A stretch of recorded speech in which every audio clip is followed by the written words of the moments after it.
आपल्या वैशिष्ट्यपूर्ण बोलीभाषा, वेशभूषा आणि परंपरांसाठी बंजारा समाज ओळखला जातो।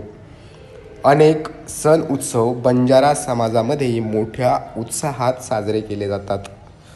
श्रावण महिन्यामध्ये बंजारा समाज तीज महोत्सव साजरा करतो। जालना शहरामध्ये मागील 9 दिवसांपासून तीज महोत्सवाची धूम सुरू आहे। या तीज महोत्सवामध्ये उपवर मुलामुलींचा परिचय घडवून आणला जातो। पाहुयात बंजारा समाजामध्ये तीज महोत्सवाचं काय आहे महत्त्व। जालना जिल्ह्यामध्ये मागच्या 9 दिवसापासून तीज महोत्सव हा कार्यक्रम चालू आहे। गोर बंजारा समाज हा मागच्या 7,500 वर्षापासून या विश्वामध्ये 7,500 वर्षापासून हा समाज आहे आणि वधूवर परिचय जे मेळावा घेतात तोच वधूवर परिचय मेळावा हा तीज महोत्सवामधूनच साजरा केला जातो।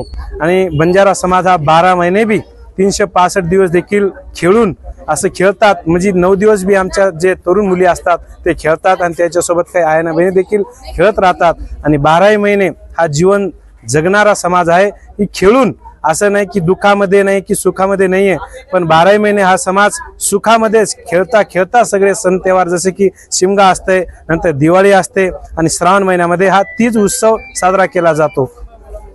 बंजारा समाज हा अति प्राचीन समाज आहे। या समाजामध्ये 7,500 वर्षापूर्वीपासून हा तीज महोत्सव मोहनजोदडो हडप्पा संस्कृतीतून साजरा केला जातो।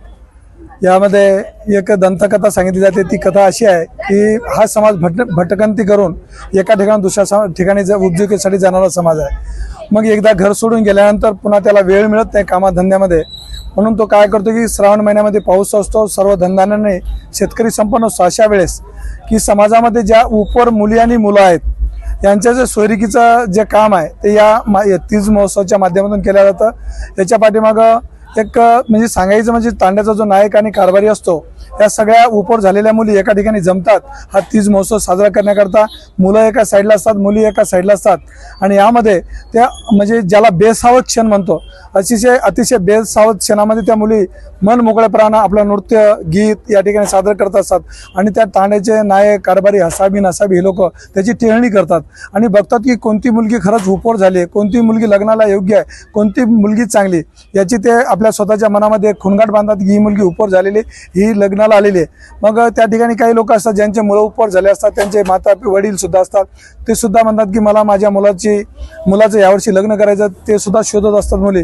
त्या महिला या तीज महोत्सवातून त्या मुलीची म्हणजे निवड करतात आणि त्याच ठिकाणी काही दिवसानंतर एक बैठक होऊन त्या मुलीची आणि मुलाची निवड झाल्याने त्यांची सोयरीक होते आणि काही दिवसांत त्याचं लग्नामध्ये रूपांतर होतं।